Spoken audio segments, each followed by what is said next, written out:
დილამშვიდობისა. ეს საქართველოს პირველი არხია, თქვენ უყურებთ გადაცემას პირადი ექიმი მარი მალაზონია ჟესტურ ენაზე თარგმანით. თქვენ ძალიან კარგად გახსოვთ, რომ ადამიანზე ვსაუბრობთ და ადამიანის შეფასება უამრავი პარამეტრით შეგვიძლია. მაგრამ არის ის, რაც ყველაზე ხილულია და ის, რაც გაზომვადია.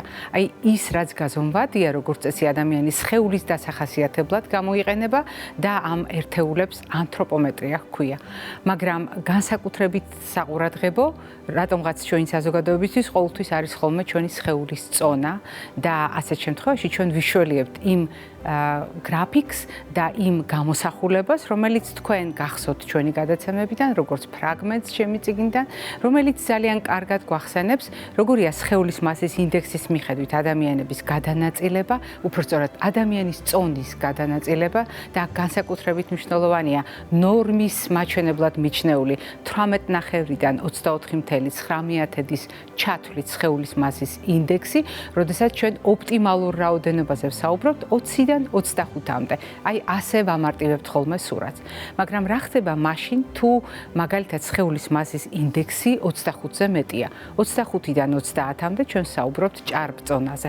30-დან იწყება სიმსუქნის სხვადასხვა ხარისხი და დღეს მე ამაზე საუბრით თავს არ შეგაწყენთ, მხოლოდ გეტყვით, რომ როდესაც ჩვენ საუბრობთ ჭარბი წონისა და სიმსუქნის გამიჩნაზე, სწორედ ამ მაჩვენებელს ვიშველიებთ ხოლმე ორიენტირად და განსაკუთრებით საყურადღებო ეს მაშინ არის, როდესაც მთელი მსოფლიო სიმსუქნეზე საუბრობს. ამ თემაზე საუბრობს მსოფლიო საკითხის აქტუალობის გამო, მაგრამ ამ თემაზე საუბრობს მსოფლიო მარტში, იმიტომ რომ სწორედ მარტში ყოველწლიურად აღინიშნება სიმსუქნის მსოფლიო დღე და დღევანდელი ჩვენი გადაცემა მიუხედავად იმისა, რომ უშუალოდ სიმსუქნეს ეს არ ეხება ერთი შეხედვით, სინამდვილეში უკავშირდება ძალიან მნიშვნელოვან საკითხს, როგორიც არის ბავშვების კუჭ-ნაწლავის ჯანმრთელობა და ჩვენი გადაცემის სტუმარი გახლავთ ბავშვთა გასტროენტეროლოგი ქალბატონი მარიამ ღუღუნიშვილი. მარიამ, დილამშვიდობისა, მობრძანდით. დილამშვიდობის. მარიამ, თქვენ ჩვენი გადაცემის ძალიან ხშირი სტუმარი ხართ და ყოველდღიური თქვენი საქმიანობა უკავშირდება ბავშვის ჯანმრთელობის მდგომარეობის შეფასებას. ამაში გასაკვირი არაფერია, როდესაც პედიატრ გასტროენტეროლოგზე ვსაუბრობთ, პროფესიულად ეს ჩვენი საქმიანობიდან გამომდინარე გვაქვს გარკვეული ვალდებულებები, მაგრამ ჩვენი ინფორმაცია იცვლება, როდესაც წლების განმავლობაში ვაკვირდებით, რა ხდება ბავშვების საზოგადოებაში, როგორ იცვლება ბავშვების აღნაგობა, როგორ იცვლება ბავშვების წონითი კატეგორია და რაც მთავარია ვაკვირდებით, როგორ იცვლება ბავშვების კუჭ-ნაწლავი, ახდენს თუ არა სხეულის მასა, წონა ბავშვისა გავლენას კუჭ-ნაწლავზე და თავად კუჭ-ნაწლავის ესა თუ ის პრობლემა შეიძლება თუ არა აღმოჩნდეს ბრალდებული ჭარბი წონისა და სიმსუქნის განვითარებაში. ეს ის მდგომარეობა, რომელსაც შეგვიძლია დავარქვათ ქუჩა ორმხრივი მოძრაობით.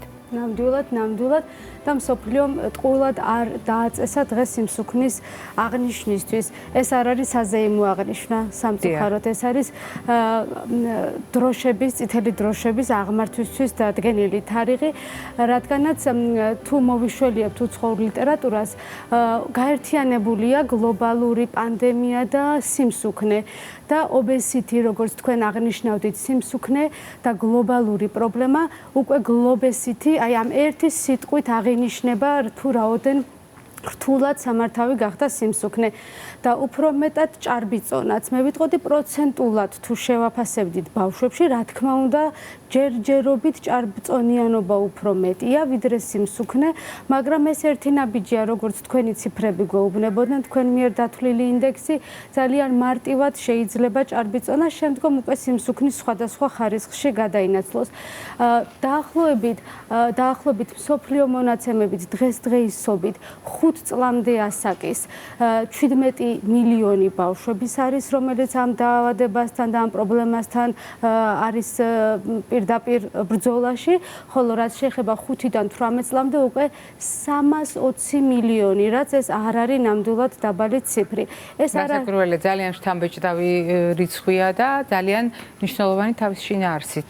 დიახ, ნამდვილად და ამასთან ჩართულები ვართ როგორც პედიატრები ამ ბრძოლაში, გასტროენტეროლოგები გასტროენტეროლოგები, ენდოკრინოლოგები და მულტიფაქტორული პრობლემა, რადგანაც არის შესაბამისად ექიმიც მრავალმხრივად საჭიროებს ჩართულობას. ჩვენ ამ თემასთან დაკავშირებით სწორედ სხვადასხვა წახნაგის წარმოჩენას გეგმავთ და დღევანდელი ჩვენი საუბარი მხოლოდ ერთ-ერთი წახნაგია, მაგრამ ძალიან მნიშვნელოვანი წახნაგი, იმიტომ რომ გვინდა თუ არ გვინდა, როდესაც კვებაზე ვსაუბრობთ და კვება არის სიმსუქნესთან დაკავშირებული და ჭარბწონასთან დაკავშირებული ერთ-ერთი და არა ერთადერთი ფაქტორი, ხაზგასმით უნდა ვთქვათ, მიუხედავად იმისა საზოგადოების ინფორმირებულობა, რაც განსაზღვრავს და ძალიან ხშირად რატომღაც მხოლოდ კვებას ბრალდება, ან მხოლოდ სხვა ფაქტორს. რეალურად ეს არის რამდენიმე ფაქტორის ზედების შედეგი.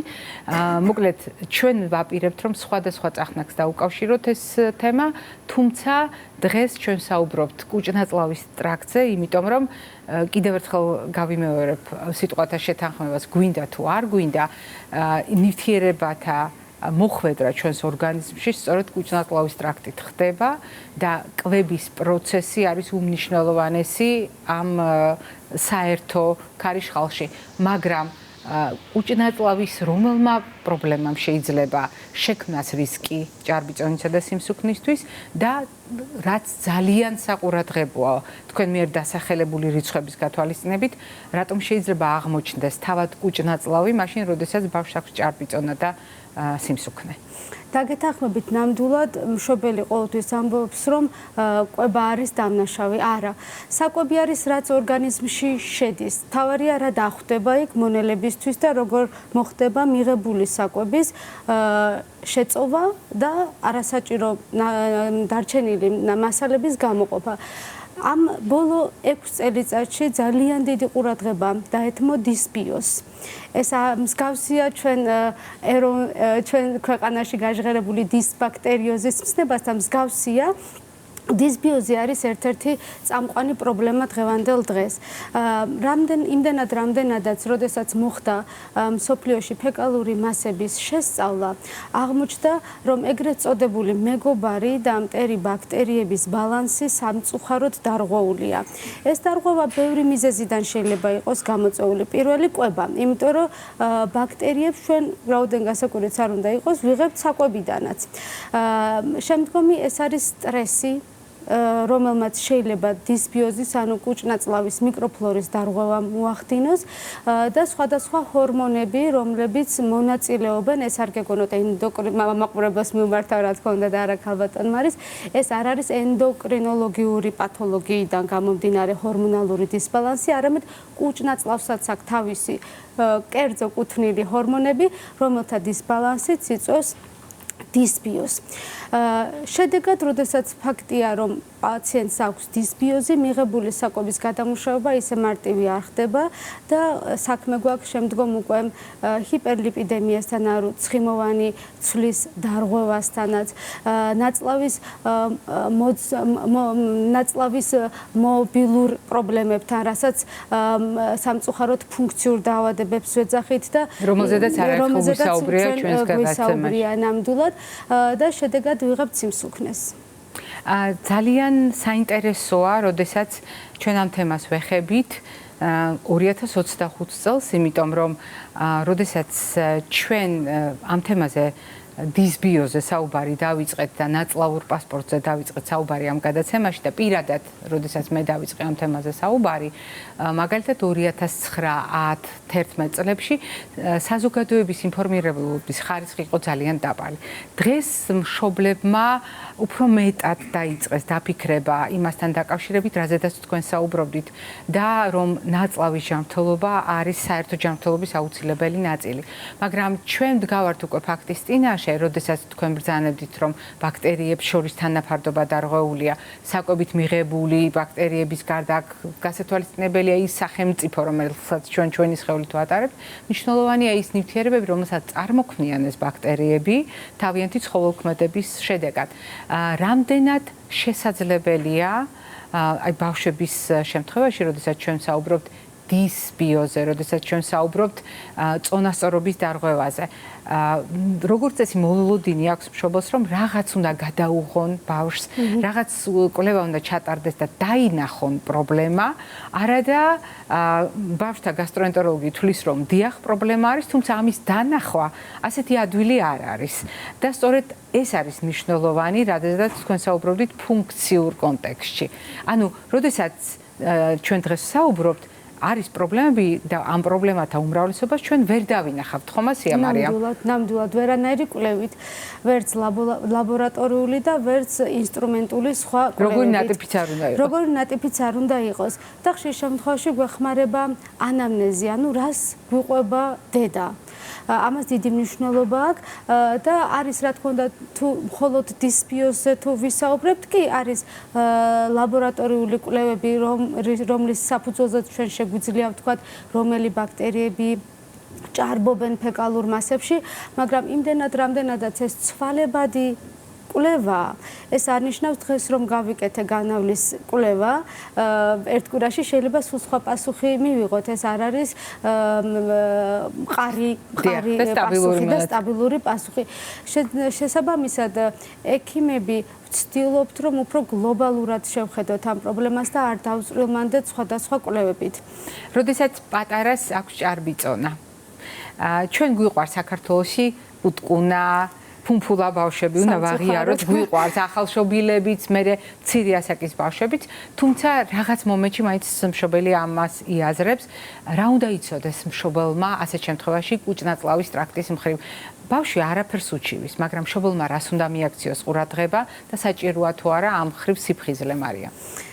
გეთანხმებით ნამდვილად ბევრს სიმსუქნე და ჭარბი წონა ჯანმრთელობა გონია და ჩვენ ამისთვის პედიატრებს გვაქვს სპეციალური პერცენტილური შკალები, სადაც ყველა პაციენტს ესე იქნება მკვეთრად გამოხატული ჩივილით მოსული თუ უბრალოდ რუტინული შემოწმებისთვის ყველა პაციენტს პედიატრი ზომავს და წონის ბავშვს და ამ პერცენტილებზე ვეუბნებით რა ზღვარი არის საშიში წონის როგორც მეტობის თვალსაზრისით ისე ნაკლებობის თვალსაზრისით და აქ მშობელს უკვე ჩვენ უძლურია და ვერ გვიმტკიცებს რომ ეს წონა მისთვის ნორმალურია. და კუჭნაწლავის მხრივ მთავარი რა რეკომენდაციებს აძლევთ ასეთ შემთხვევაში? მთავარი არის რას იღებს ბავშვი და რა რაოდენობით. არა მხოლოდ შეიძლება ჯანსაღიც თუ ჭარბად მიიღო, ესეც არ არის ჯანსაღი კვება. შესაბამისად ჩვენ ძალიან მრავალი კვებაა მიღებული კვების სტილი დღევანდელ დღეს. თქვენ ძალიან ბევრს აღნიშნავთ ხოლმე და მაყურებელი ინფორმირებულია. ჩვენ ხმელთაშუა ზღვის კვებას უფრო ვემხრობით სადაც უფრო ჭარბად რაციონში ბავშვს ურჩევთ რომ იყოს ხილი, ბოსტნეული, რძის პროდუქტები და თევზი შედარებით უფრო მცირე, მაგრამ უნდა ჭარბობდეს და ძალიან ნაკლებად ხორცი, შედარებით ნაკლებად ხორცი და ცხიმი. რაც შეეხება ცხიმს, რაც უნდა გამოიყენოს ბავშვმა ყოველდღურად, უფრო ზეითუნისზეც ურჩევთ ხოლმე რომ იყოს მოხმარებაში. დანარჩენი კვება უნდა იყოს აგრეთვე რასაც მიიღებს ის უნდა დახარჯოს. მარტო კვება თქვენ როგორც დასაწყისში აღნიშნეთ, საკმარისი არ არის თუ ფიზიკური აქტივობა არ მოყვამას. ბავშვი არ უნდა იყოს მარწუხებში და არ უნდა ითვლიდეს კალორიას და არ უნდა უყურებდეს ყველა მიღებულ ლუკმას. რასაც მიიღებს თუ იმას ხარჯავს ბავშვი, ხანდახან ამაზე თვალის დახუჭვაც შეიძლება. როდესაც კუჭნაწლავის მხრივ საუბრობთ ჩვენ პრობლემებზე, არის თუ არა რაღაც ჩივილები, რომელსაც მშობელმა აუცილებლად უნდა მიაქციოს ყურადღება, მიუხედავად ბავშვის ასაკისა. რა არის კუჭნაწლავის ტრაქტის მხრივ საყურადღებო ჩივილები? გასაგებია, რომ სხვადასხვა უბანს სხვადასხვა ჩივილები შეიძლება ჰქონდეს, მაგრამ აი რაზე შეიძლება პატარამ დაიჩივლოს, როდესაც მშობელს უნდა ჰქონდეს ეს სიფხიზლე და აუცილებლად მიმართოს ექიმს. დიახ, ჩამოვთვალოთ, ეს პირველ რიგში არის მუცლის ტკივილი, რომელსაც მშობელი ვერაფერს უკავშირებს, ვერანაირ მიზეზს, შებერილობა, მეტეორიზმს, რასაც ვეძახით სამედიცინო ენაზე, როდესაც ბავშვი უკვე დილით გაღვიძებისას შებერილად გრძნობს თავს, განავლოვანი მასების ცვლილება, როდესაც ხან ყაბზობა, ანუ შეკრულობა, ხან ფაღარათი, მათი მონაცვლეობა, გულისრევის შეგრძნება, მალე დანაყრება, ან პირიქით, როდესაც ბავშვი იკვებება და ვერ ნაყრდება. აი ეს არის ძირითადი ჩივილები, რომლის დროსაც აუცილებლად ბავშვი უნდა ინახოს ექიმის მიერ. რა თქმა უნდა, უფრო რთული შემთხვევებიც არის, მაგრამ იმაზე ჩვენგან დამოუკიდებლად ისედაც მიმართავს მშობელი და ეს შეიძლება გაიპაროს და დროში გაიწელოს. ეს ჩივილები დროში არ უნდა გაიწელოს, მშობლის მიერ მიყვანილი უნდა იყოს ბავშვის სპეციალისტთან. ძალიან დიდი მადლობა მარიამ დღევანდელი სტუმრობისთვის, ჩვენთან მეგობრობისთვის და მაყურებელს შევახსენებ დღევანდელი ჩვენი საუბარი არის გარკვეული საუბრების ციკლის ნაწილი, როდესაც ჩვენ ბავშვთა ასაკში ჭარბწონასა და სიმსუქნეზე გავამახვილებთ ყურადღებას და დღევანდელი ჩვენი სტუმარი გახლდათ ბავშვთა გასტროენტეროლოგი მარიამ ღუღუნიშვილი, რომელიც საუბრობდა, რატომ შეიძლება იქცეს ჭარბიწონისა და სიმსუქნის დროს ბავშვის კუჭნაწლავი სამიზნედ. ჩვენ არ გემშვიდობებით, რადგან წინ მოკლე კვებით შუქნიშანი გველოდება.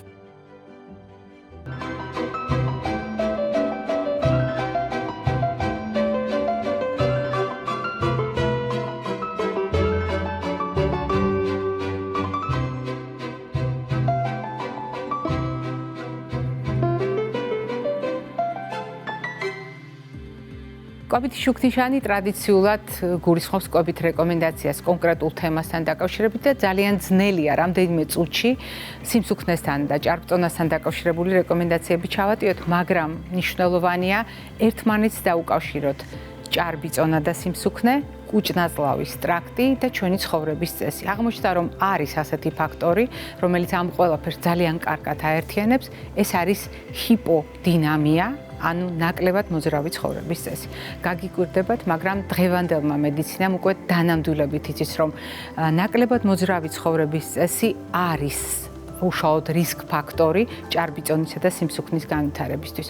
მაგრამ თანამედროვე მედიცინამ ასევე ძალიან მყარად დაასაბუთა, რომ ნაკლებად მოძრავი ცხოვრების წესი კუჭნაწლავის ტრაქტის პრობლემებსაც ქმნის. დიახ, ძალიან ხშირად, მაგალითად, ყაბზობის შემთხვევაში მშობელს აუცილებლად ეკითხება პედიატრი, ბავშვს რამდენად აქტიური ცხოვრების წესი აქვს. რასაკვირველია, ეს არ ნიშნავს, რომ ყაბზობის ყველა შემთხვევა ჰიპოდინამიით გავამართლოთ, ან მხოლოდ ამით ავხსნათ, მაგრამ დღევანდელი მონაცემებით თანამედროვე ადამიანისთვის ერთ-ერთი თავსატეხი გახლავთ ნაკლებად მოძრავი ცხოვრების წესი, ნაკლები აქტივობა, შესაბამისად დაზარალებული კუჭნაწლავის ტრაქტი, ნაკლები პერისტალტიკა, ნაკლები ტალღისებური მოძრაობა და შესაბამისად განვითარებული ჭარბიწონა და სიმსუქნე. ასევე გეტყვით, რომ შეფერხებული მუშაობა ნაწლავისა თავისთავად ზრდის მაგალითად ჭარბიწონის და სიმსუქნის რისკს, სხვადასხვა ნივთიერებების გადამუშავების ხარვეს, სხვადასხვა ნივთიერების